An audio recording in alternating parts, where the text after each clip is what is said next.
Bonjour et bienvenue au Livre à la portée des mots, notre émission de littérature. Et avec moi, comme toujours, l'extraordinaire Pauline Lapointe, responsable des bibliothèques à Dolbeau-Mistassini et aussi de plein d'autres choses. Bonjour Pauline. Bonjour.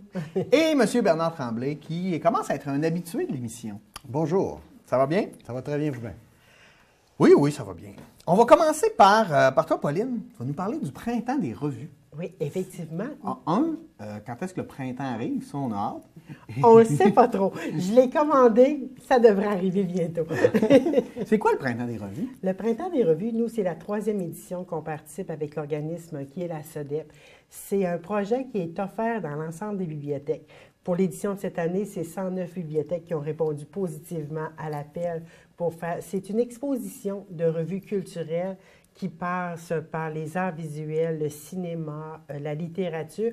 Donc, c'est le type de revue qu'on ne tient pas nécessairement en bibliothèque, mais qui a un intérêt certain, un certain intérêt. Et au niveau du Saguenay-Lac-Saint-Jean, on est la seule bibliothèque qui a accepté de participer à ce projet-là. Dans les autres années, je n'avais jamais pris le temps de vérifier, mais vu qu'on faisait une émission, je vais voir si on est plusieurs dans la région à y participer. C'est du 26 mars au 16 avril. Donc, les gens sont invités à venir feuilleter, à venir bouquiner dans ce type de revue-là. Donc, c'est sur... C'est quoi les revues, oui?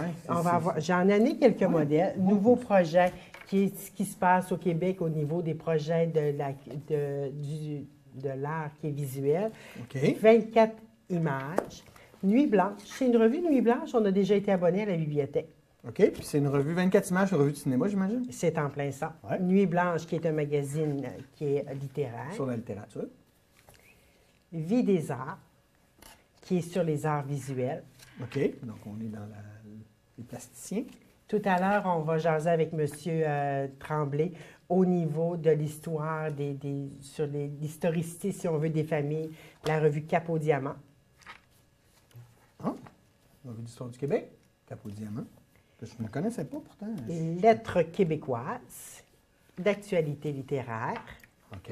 Donc, la littérature, toujours. À bâbord, une revue sociale politique. Oh, ça, j'aime ça. La politique, ça me connaît.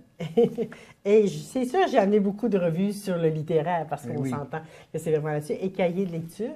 Et ce qu'on a aussi à la bibliothèque qui est offert à l'année, c'est la revue Le Libraire. Okay. Donc, les gens qui veulent savoir qu'est-ce qui sort en nouveauté, les critiques, etc. Donc, c'est ça.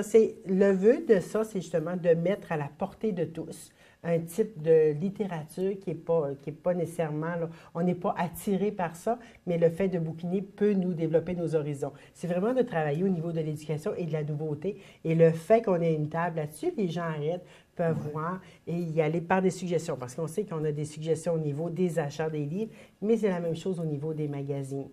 Associé à ça, il y a un petit concours. Donc, les gens qui veulent participer au concours pour gagner un crédit voyage de 500 $, donc qui n'est pas à dénier là-dessus.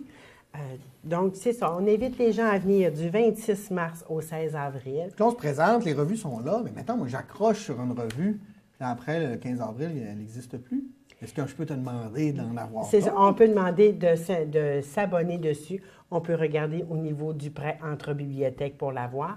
Et c'est même au niveau, oui, c'est une table d'exposition, mais si vous passez en coup de vent, puis il y a une revue qui vous attire, bien, on va faire un prêt. On ne devrait pas. C'est un petit secret entre nous, mais on fait confiance à notre clientèle, puis on fait le prêt et ça revient. C'est juste entre nous. C'est ça, ça ne sort pas entre les murs ici.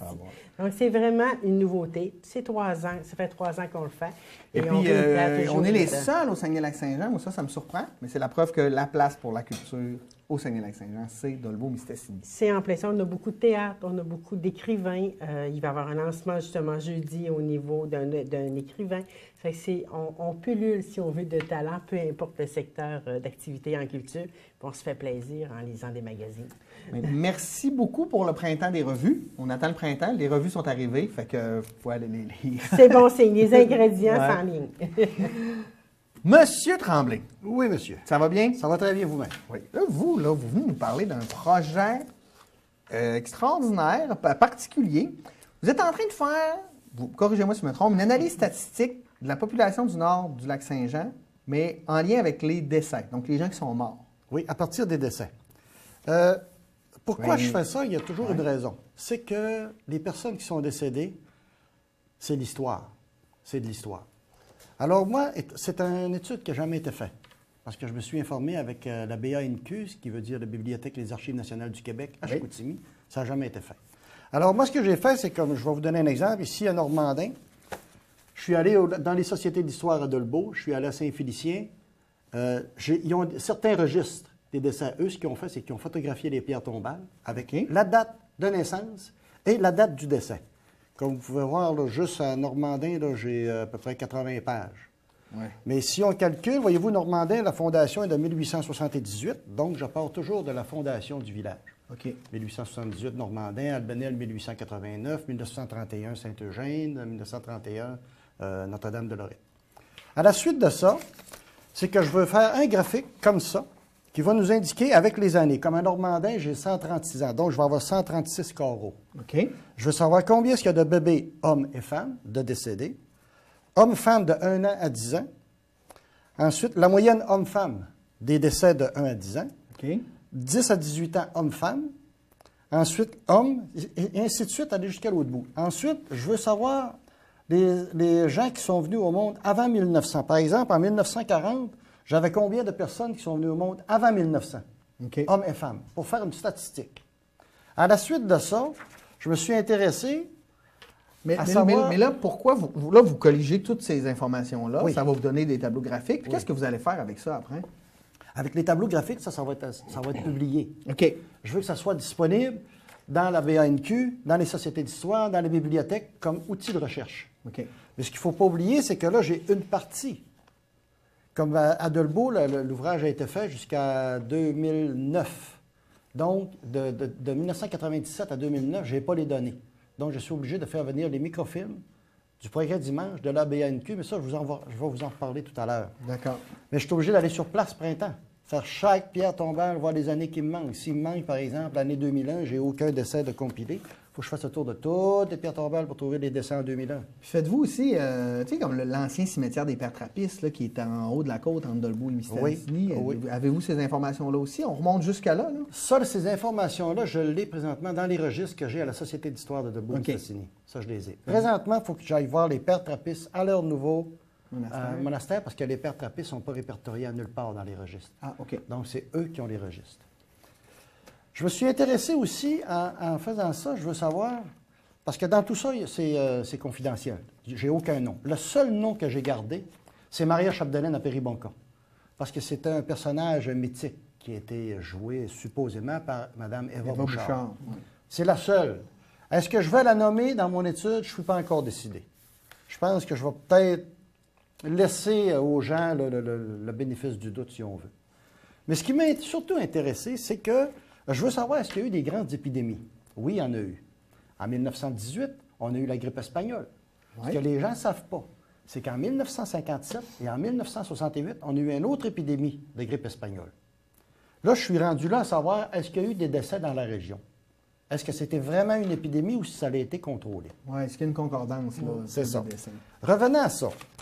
J'ai trouvé dans les archives, à Saint-Félicien, la première grippe espagnole de 1918. Il y a eu 18 décès dans 15 jours.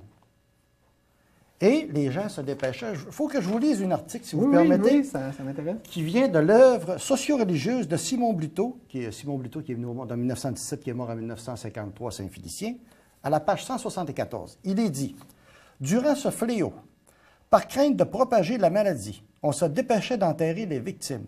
Malheureusement, cette hâte jumelée à une médecine peu évaluée, le malade atteint de la grippe espagnole présente une physionomie s'apparentant à celle d'un mort, permet de conclure, et je dis bien conclure, qu'on aurait enterré des personnes vivantes. » Parce qu'on ne voulait pas que l'épidémie se propage. Fait que quand on pensait qu'il était mort... Ça, c'est un peu de la légende urbaine. Ouais, Par contre, quand ils ont fait des fouilles à Saint-Félicien, pour, me semble, c'est le prolongement de l'eau ou des égouts, ils ont déterré où ce qui était l'ancien cimetière.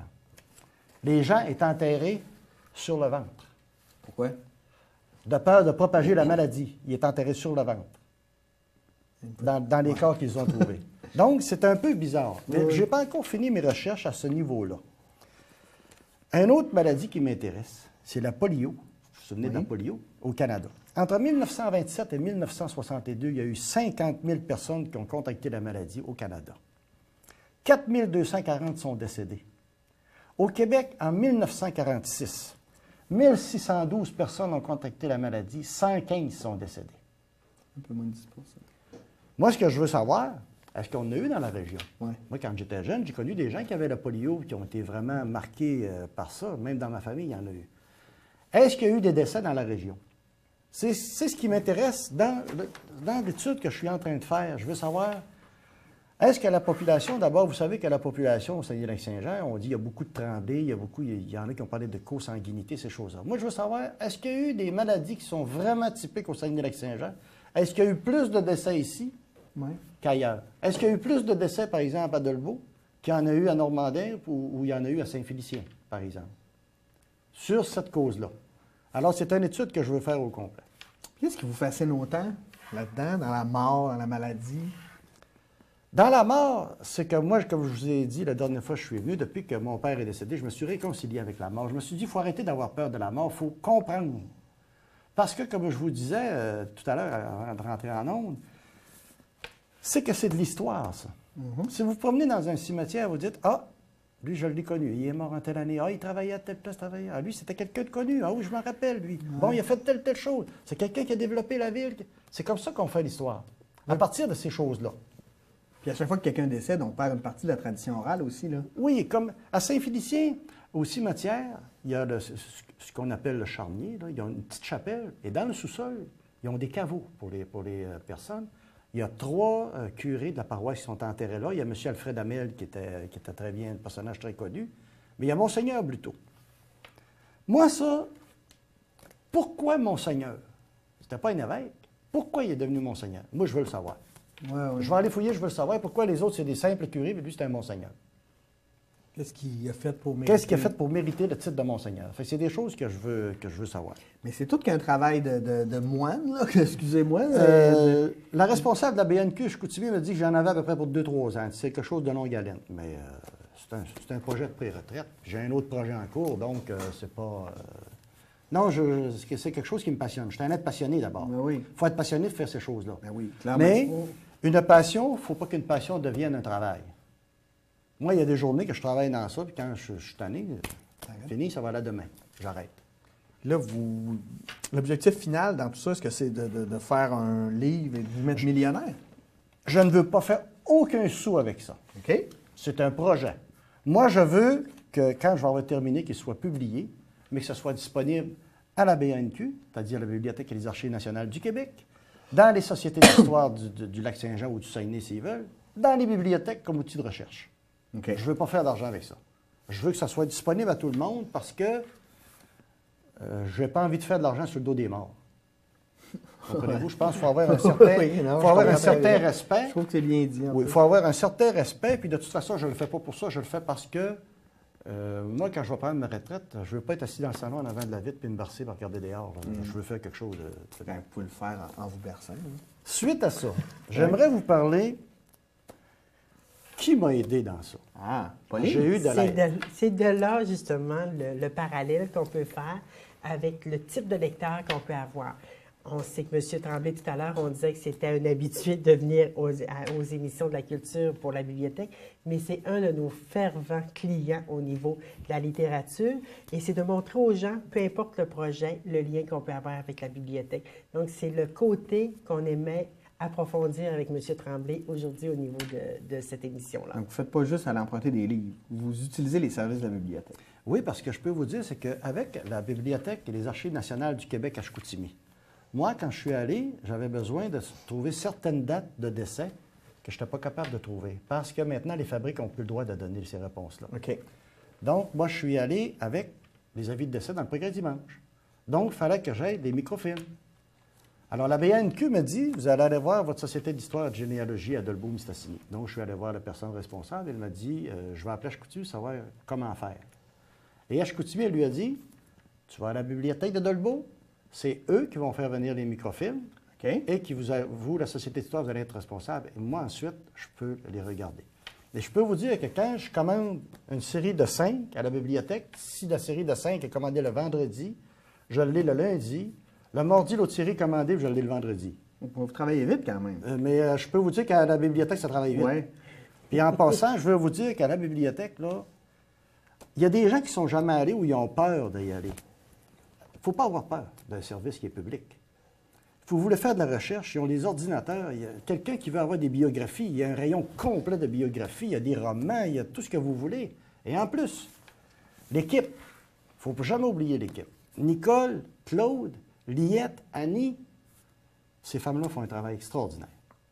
Moi, je suis quelqu'un qui demande tout le temps. Je vais à la bibliothèque, Pauline en a eu des échos. Je demande tout le temps, je veux ça, je veux ça, je veux ça, je veux ça. C'est tout le temps beau, oui, avec le beau grand sourire. Ils sont vraiment gentils. Moi, je suis content du service que j'ai là. Ouais. Oui, oui, oui. Moi, je conseille à tout le monde d'aller à la bibliothèque. Puis utilisez-vous d'autres services ou là c'est particulier avec votre recherche de travailler avec le service de la BANQ, mais est-ce que vous avez d'autres services comme ça qu'on peut utiliser, qu'on ne se doute pas en fait là, que la bibliothèque nous offre? On pense tout de suite à la bibliothèque, on pense à aller prendre un livre. Là. C'est ça. C'est qu'on pense souvent, justement, quand on parle de bibliothèque, c'est on va aller chercher quelque chose, soit quand on va à l'université, qu'on va au cégep ou à l'école pour nos travaux scolaires. Puis par la suite, c'est de la littérature de détente, si on veut. Ça va être au niveau des romans, des biographies, mais tout est possible. Justement, quand M. Bernard parle de la BANQ, c'est la même chose avec la BANQ au niveau de Montréal. On a lancé le livre électronique à la bibliothèque. Oui, on a une petite collection de livres électroniques, mais avec la BANQ, il y a une possibilité d'une ouverture d'une plus grande collection au niveau du prêt du livre numérique, au niveau justement des documents, au niveau de la recherche en histoire et tout ça. Donc, on parle de support, de microfilms, de microfiches. C'est par prêt entre bibliothèques. On a des, M. Tremblay le disait, on a des ordinateurs sur place. On dit tout le monde a des ordinateurs, tout le monde est branché, mais c'est pas vrai. Il y en a qui ne le sont pas. On a des gens aussi qui sont en promenade au niveau de la municipalité. Ouais. L'été, on a souvent des gens qui vont venir utiliser notre parc informatique pour venir pour venir voir leur courriel, etc.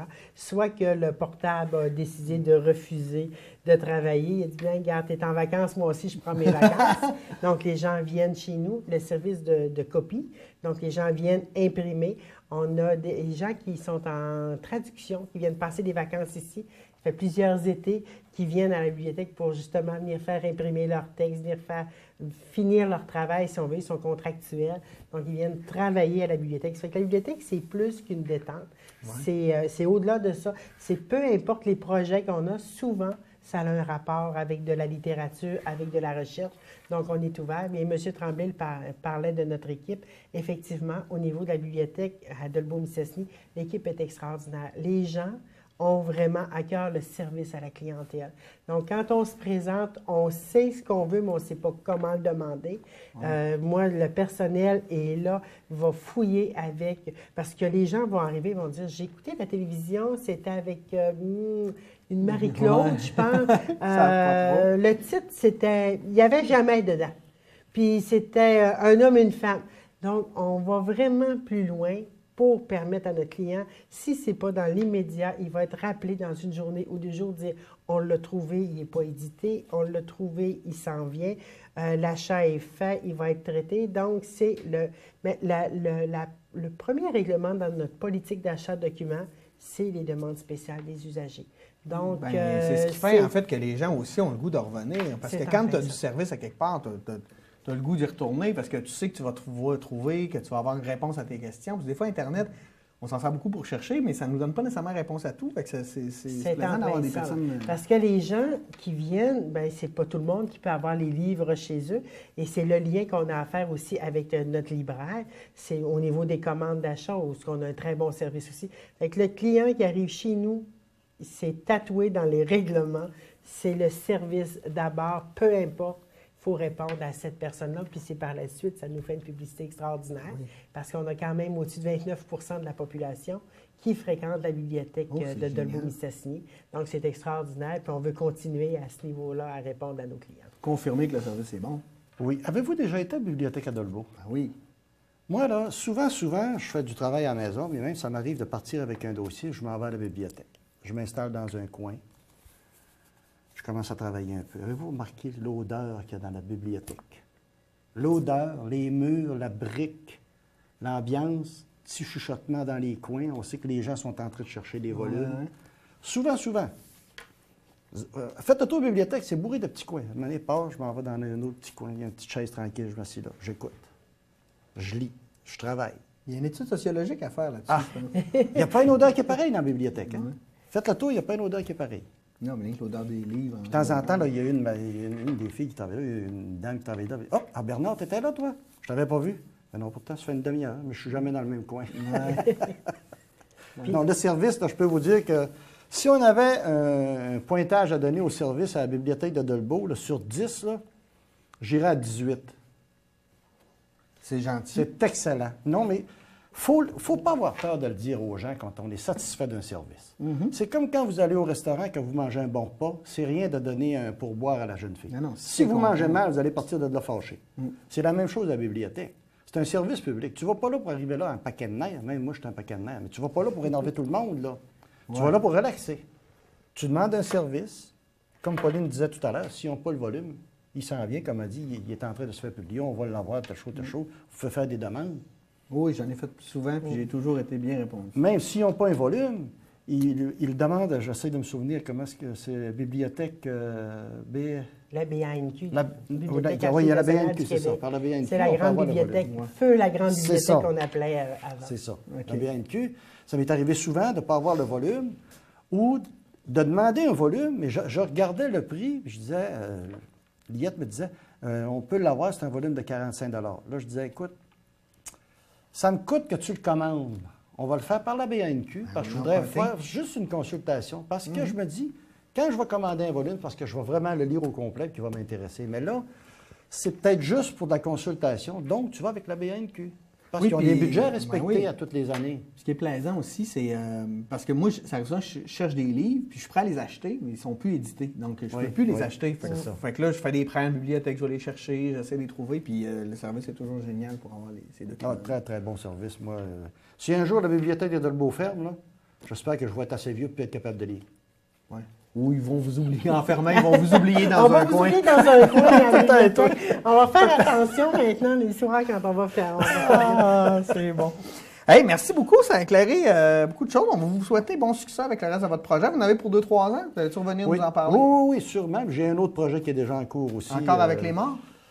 Oui, mais là, je vous dirais, je peux vous en parler un peu de toute façon. OK, C'est pas secret je pour vous donne personne. 30 secondes. Les oubliés de la route. Avez-vous remarqué tout le long du chemin, partout, il y a des croix un peu partout? Il y a des croix, il y a des gens qui sont morts par accident. Oui. On se pose toujours la question, qu'est-ce qui est arrivé? On les a oubliés. Ben, moi, c'est ça que je veux faire. Je veux prendre des photos, je veux rencontrer les familles de ces gens-là, savoir ce qui s'est passé, quelle était la personne. Et après ça, il va y avoir une publication de fait là-dessus. C'est en cours présentement. Je vais vous tenir au courant de toute façon. Parfait. Mais merci beaucoup, M. Tremblay. Merci bien. Merci beaucoup, Pauline. Merci. On se retrouve la semaine prochaine pour une Un nouvelle merci émission. spécial à M. Tremblay et je donne votre pourboire à mon équipe de travail. Oui. Parfait. Donc, c'était le livre à la portée des mots. J'espère que vous avez bien apprécié. On se retrouve la semaine prochaine pour un sujet. J'aime mieux pas en parler tellement ça va être extraordinaire. Venez nous voir. Merci. Au revoir. Bonne semaine.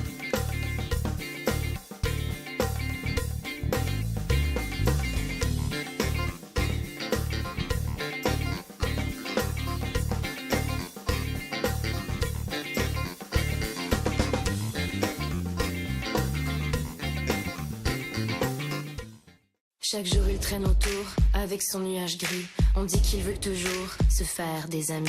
Il a toutes sortes de trucs, souvent même il sent bon. Ou bien il se déguise en fruits ou en bonbons. Suffit d'une seule fois, d'une seule permission pour qu'il répande en toi des traces de poison. Si tu le croises un jour, même si c'est juste une fois, rappelle-toi que boucan, il magane les organes. Même une seule cigarette, ça magane les organes.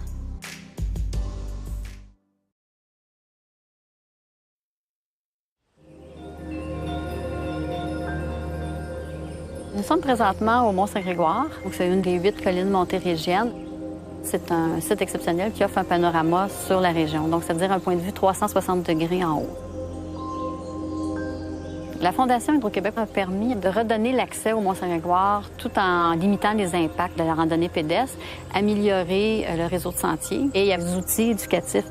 Ce dont je dirais on est peut-être le plus fiers, c'est les panneaux qui sont au sommet. Les objectifs à long terme sont en fait de préserver l'intégrité du milieu naturel du Mont-Saint-Grégoire à perpétuité.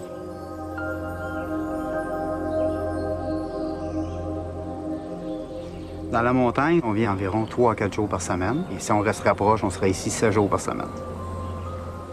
Les collines montérégiennes, mais ce sont les derniers, on peut dire les derniers bastions de milieux naturels qui nous restent dans le sud du Québec.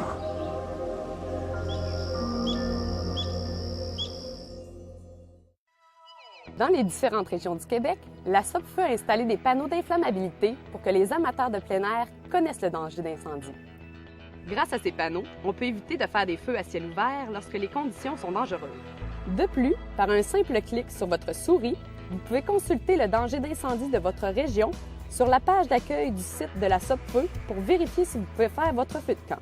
Cet été, dans vos activités, soyez prudents et faites votre part pour la protection des forêts.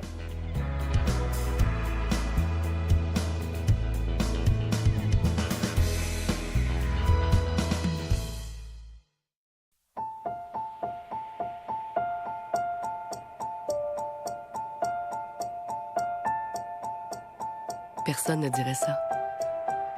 Alors pourquoi le dit-on à propos des gens qui souffrent de dépression? Tout comme le cancer, la dépression est une maladie. Une vraie maladie.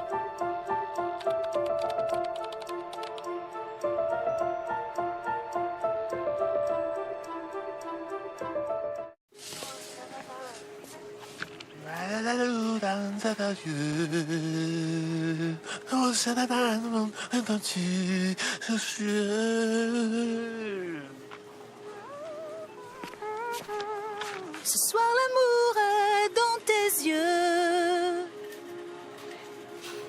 mais demain matin m'aimeras-tu? Ce soir l'amour est dans ta voix.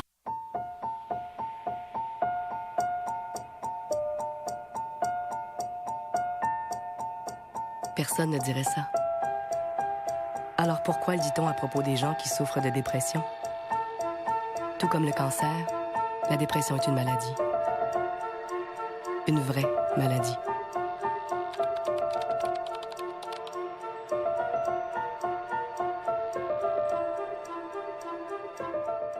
Je suis tellement contente parce que, grâce à la loi sur l'équité salariale, c'est comme si ma mère avait récupéré 10 ans de sa vie au travail. Avec la loi sur l'équité salariale, vous pourriez obtenir un ajustement salarial rétroactif jusqu'à 2001. Vérifiez si vous y avez droit.